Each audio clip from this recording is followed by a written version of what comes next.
Cadillac made one of the most controversial decisions of its debut Formula One season when it replaced its team principal in the middle of the year. And this is not a typical move in Formula One, especially for a brand new organization still finding its footing on the grid. During the summer break in 2026, the team confirmed that Graeme Lowdon was leaving his position and Martin Budkowski would take over as team principal with immediate effect.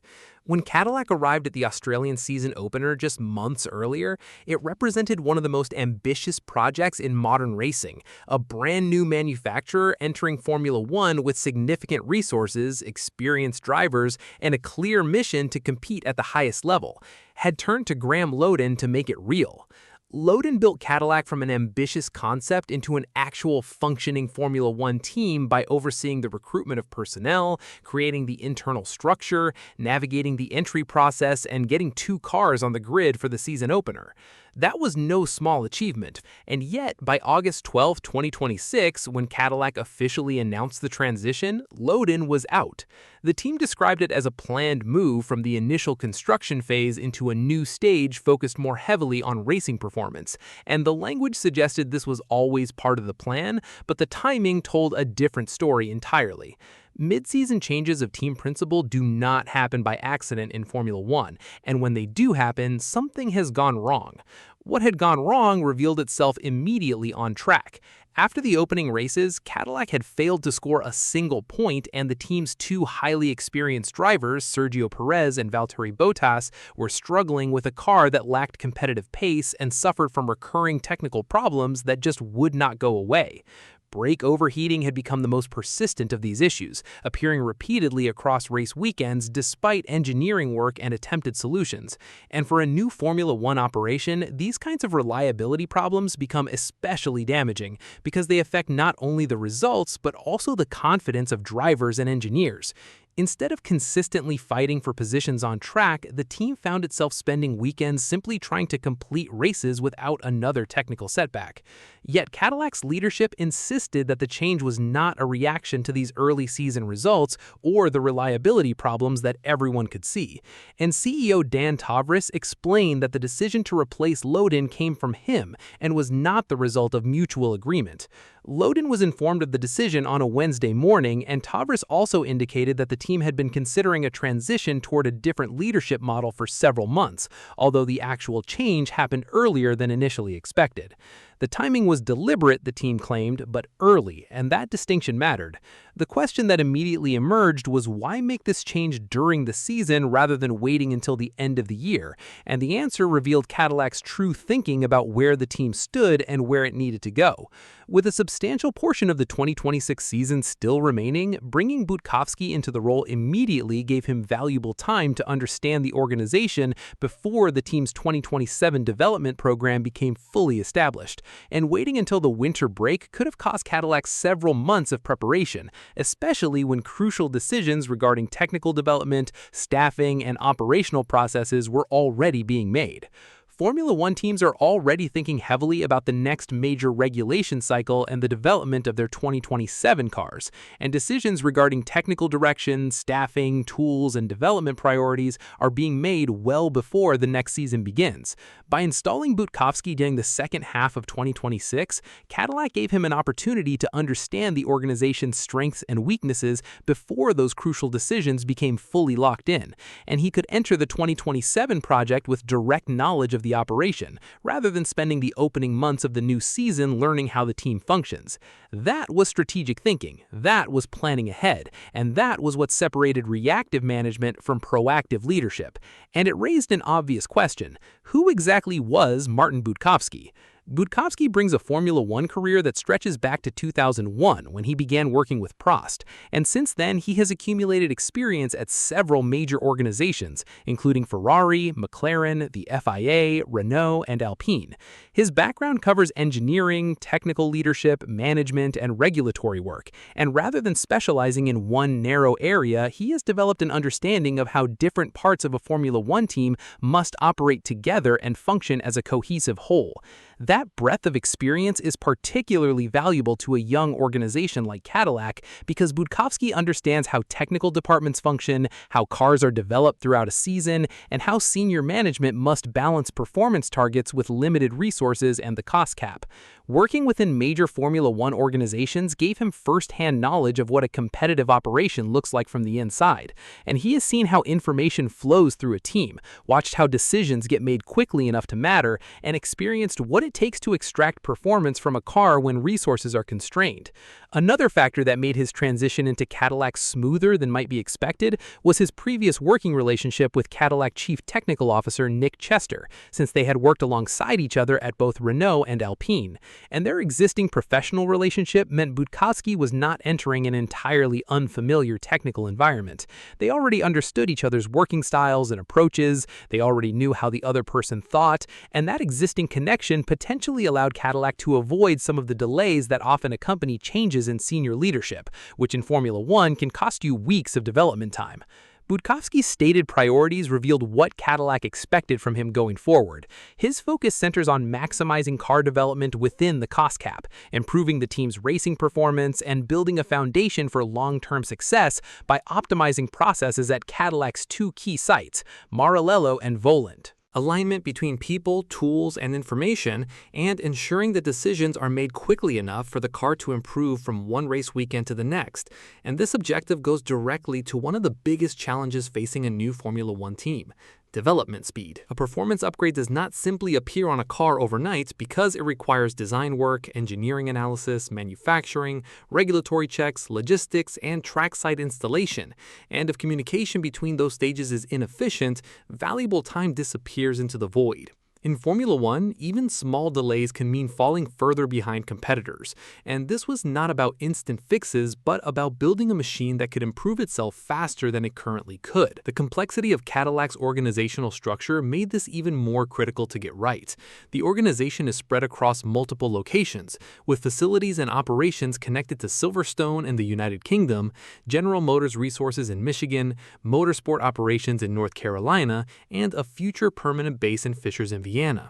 And those locations provide Cadillac with significant resources while also introducing additional coordination challenges that could slow everything down. Information must move efficiently between departments and regions, and delays or communication problems can cost valuable development time, and building the infrastructure for rapid decision-making across that geography is not trivial. The change in leadership therefore appeared to be less about finding someone capable of instantly fixing the car, and more about improving the way Cadillac operated as an organization, and this was institutional work focused on systems and enabling the talented people already at Cadillac to work more effectively together. For Graeme Lowdon, the move represented a complicated outcome because he was brought in to establish Cadillac's Formula One project, and by that fundamental measure he succeeded by securing the team's place on the grid, establishing a functioning operation, and entering the championship with two experienced drivers. That achievement should not be underestimated because building an organization from scratch is difficult work, and creating the infrastructure, hiring the staff, establishing processes, navigating the regulatory maze, and getting cars on the starting grid is not easy. However, building an organization and making that organization faster are two different jobs, because establishing factories, hiring staff, and creating infrastructure requires one type of leadership, while extracting lap time, coordinating technical development, and establishing a high-performance racing culture requires another. And Cadillac appears to believe that it has reached the point where the second challenge is now more important. Lowdon had done his job, and now the team needed someone who could take that foundation and turn it into performance. The arrival of Budkowski also raised the performance expectations inside the team, because a leadership change during the season sends a message that Cadillac is not prepared to treat its debut campaign as a period in which every result can simply be dismissed as part of learning. And the organization may accept that becoming competitive will take time, but it also wants evidence that the team is moving in the right direction. That evidence would not necessarily appear immediately immediately at Zandvoort, where Budkowski would take charge for the first time, because Budkowski would not be able to solve Cadillac's reliability problems simply by taking control of the organization, and the car's existing limitations would remain exactly as they were. A single race weekend was unlikely to provide a definitive verdict on the change, because the more important indicators would appear across the following rounds. When Cadillac would need to demonstrate that reliability is improving, the upgrades are delivering the performance expected from them, and Perez and Bottas are gradually closing the gap to the midfield. The team's decision-making and operational efficiency would also be watched closely by everyone paying attention to what this change actually meant. For Perez and Bottas, the leadership change could also become important going forward, because both drivers have extensive Formula One experience, and their ability to contribute depends heavily on the organization around them. A reliable car, clear technical direction, and strong communication between drivers and engineers are essential if their experience is going to translate into performance. Budkowski's technical background could help close some of those gaps by creating stronger links between driver feedback,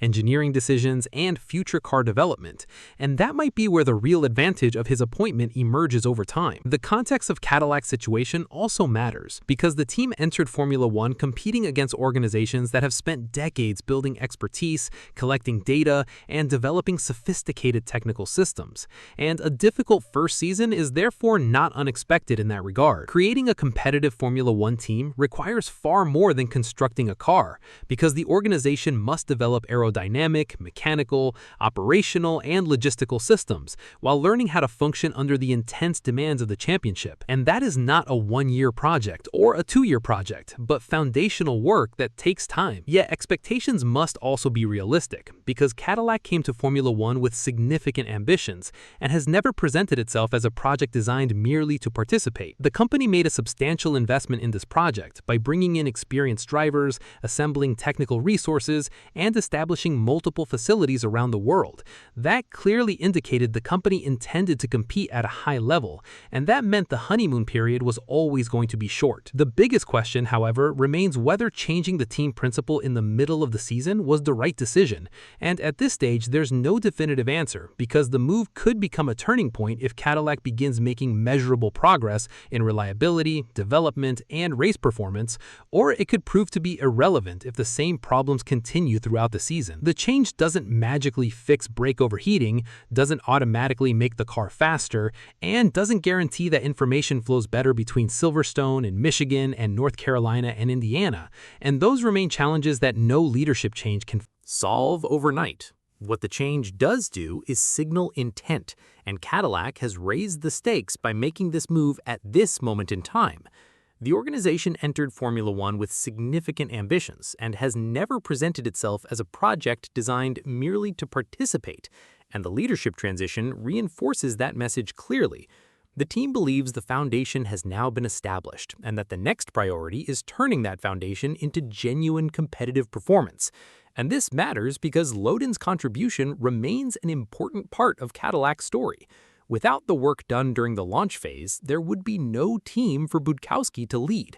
But Formula One is constantly moving forward, and Cadillac has decided that the skills required for its next stage are different from those required during its creation. Now the responsibility belongs entirely to Martin Budkowski, and his first challenge begins at Zandvoort, where attention will immediately turn toward how Cadillac performs under its new leadership. The race itself may not reveal much, because single weekends rarely do, but the months that follow could provide a far clearer indication of whether this change was simply an internal restructuring or the beginning of a genuine transformation.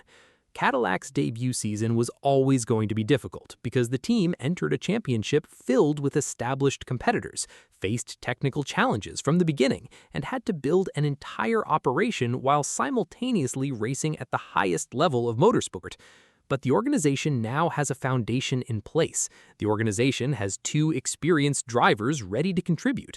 The organization has major technical resources scattered across 4 locations.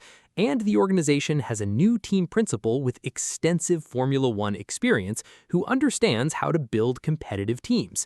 Those are the pieces that exist right now. And the next question is whether those pieces can finally come together when you need them to most. For Cadillac, the first stage was about becoming a Formula One team, and it succeeded in that regard.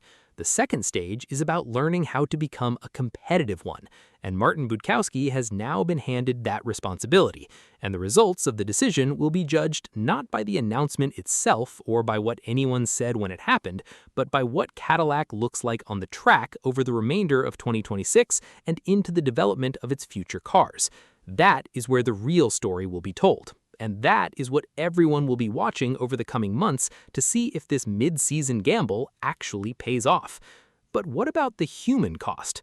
We have to look at this from Graeme Lowdon's perspective. He is a respected figure in the paddock. He is the guy who convinced a lot of very smart engineers to leave secure jobs at established teams to join a startup.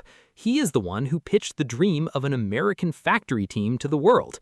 To be told halfway through the inaugural season that his services are no longer required, that he is being replaced by a performance phase specialist, must sting.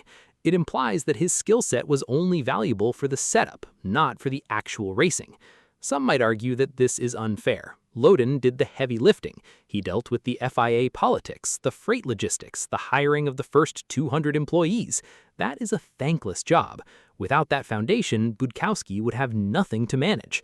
However, the world of Formula One is ruthless. It is not a sport that rewards sentiment. It rewards results. And while Lowdon succeeded in creating a presence, the ownership clearly felt that the presence was not translating to progress. The measure of a leader is often whether they can grow with the organization, and Cadillac has decided that this particular gap in skills is too wide to bridge before 2027. For the drivers, Sergio Perez and Valtteri Bottas, this change is perhaps a welcome signal. Both men are at stages in their careers where they do not have time to waste on endless development loops. Perez, after his departure from Red Bull, came to Cadillac to be the leader of a project, to show that he still has the speed and the racecraft to compete at the front. Bottas, similarly, left a comfortable role at Sauber to take on the challenge of building something new. They have spent the first half of the season trying to drive a car that is overheating its brakes and lacking downforce. It is frustrating. They know the car is the problem. They also know that a dysfunctional management structure only makes the car worse. By bringing in a team principal with a deep technical background, Cadillac is telling its drivers, "We hear you. We are fixing the communication line between the cockpit and the factory." That is a powerful motivational tool. It re-engages the drivers and gives them a reason to push hard through the pain of the remaining races. The looming question now is what we should expect at Zandvoort. The Dutch Grand Prix is a brutal reintroduction to the season. It's a narrow, old-school track with high-speed corners and gravel traps waiting to punish mistakes. It's also a track where braking stability is paramount. For Cadillac, if the brake issues are not sorted, Zandvoort could be a long afternoon. We should not expect Budkowski to have waved a magic wand over the garage. His job at the racetrack will be minimal. His job is to watch, listen, and learn. He will be observing how the engineers communicate during a crisis, how the mechanics react to setbacks, and how the drivers relay information. These observations will inform his decisions on Monday morning. The real measure of this leadership change will not be visible on the timing screens in the Netherlands. It will be visible in the months that follow. We will know it's working if the upgrades that Cadillac brings to the car actually improve it. The kart starts shaving off time, not just changing the look of the car. We will know it is working if Perez and Bottas stop complaining about the same recurring issues. We will know it is working if the team starts making it out of Q1 on merit, not just because of luck or weather conditions. There is also a financial and political undercurrent here that cannot be ignored. General Motors is investing billions into this project. They are not doing it for fun. They are doing it to sell electric vehicles and establish brand dominance on a global stage. The leadership at GM has a reputation for being relentless in their pursuit of success. They are not known for their patience. The decision to expedite this management change suggests that the feedback coming from the racing team to the boardroom was not painting a picture of a team on the rise. It was likely painting a picture of a team that was stuck. Budkowski's reputation as a paddock operator, someone who knows how to navigate the complex political landscape of Formula One, is highly valued by GM. They need someone who can go into the meetings with the other team principals and the FIA and demand the respect that a brand like Cadillac deserves. Lowdon was a founder. Budkowski is an operator. Right now, Cadillac feels it has enough founders and it needs more operators. It is also worth considering the competitive landscape. The midfield in Formula One is currently a knife fight. Teams like Aston Martin, Alpine, Haas, and Williams are all fighting for tenths of a second every weekend. The gap between being 14th and 7th is often less than a second. If Cadillac wants to break into that midfield battle in 2027, they cannot afford to waste a single development cycle. Every wind tunnel run, every CFD simulation, and every track test must be optimized. If the management structure is slow to make decisions, the team will fall behind. In the modern era of Formula One, you cannot outspend your rivals anymore. The cost cap prevents that. You have to outthink them. You have to be more efficient. That is the Budkowski doctrine. It's about making better decisions faster, and that is why the board decided to make the change now, not in the offseason. We have to acknowledge the elephant in the room, though. What if this backfires? What if the problem wasn't Graeme Lowdon? What if the problem is the structure of the team itself? Firing the team principal is often the standard response to a crisis, but it is not always the correct one. Sometimes the issues are buried deeper in the technical department, the manufacturing process, or the aerodynamic philosophy. If the 2027 car rolls out next year and it is still slow, or if the brakes are still overheating because of a fundamental packaging decision that was made years ago, then the attention will turn away from the team principal and toward the people who designed those systems. In that scenario, Budkowski will be in the hot seat, and he will have to make some very difficult calls about the people beneath him. He is not a miracle worker. He is a facilitator. The question is whether the raw materials like Cadillac are good enough to be facilitated into a winning package. We also need to touch on the broader significance of this for American motorsport. Cadillac represents the first true factory entry from a major American manufacturer in decades. The eyes of the American sporting public are on this team. They want to see the stars and stripes competing against the might of Ferrari, Mercedes, and Red Bull. A leadership change like this sends a message that America is not here to participate. America is here to dominate. It shows a level of seriousness that is sometimes lacking when manufacturers enter racing as a marketing exercise. GM is not treating this as a billboard. They are treating it as a competitive entity. The willingness to make unpopular decisions, to fire nice guys who have done good work, is a hallmark of a winning organization. It is cutthroat, but it is professional sport. The history of Formula One is littered with teams that were too nice, too loyal, and too slow to adapt. Cadillac is signaling that they will not be one of those teams. As we wrap up this analysis of the transition, the narrative is clear. Cadillac has closed the book on their first chapter. That chapter was about existence, about securing a place on the grid and building a factory. Graeme Lowdon was the author of that chapter, and he deserves an immense amount of credit for turning a paper tiger into a real team. But the next chapter is about performance. It is about the relentless pursuit of lap time. It is about the complex, unglamorous work of aligning data streams, optimizing manufacturing, and extracting maximum value from every dollar spent under the cost cap. Martin Budkowski has been handed the pen for this chapter. He steps into a situation with a clear mandate: accelerate the learning curve. He has a technical director he trusts, a budget that is secured, and two drivers who are desperate to prove they still belong at the top of the sport. The road ahead is long, and the hills are steep. Zandvoort will be the first test, but the real examination will come in the winter. When the lights go out for the first race of 2027, we will know if this mid-season shakeup was the moment Cadillac finally grew up, or if it was just another false dawn in a project that promised so much. The clock is ticking. The pressure is on. And for the first time in their short history, Cadillac is being run by a man who has felt the heat of the F1 kitchen before. He knows what's at stake. Now he has to deliver.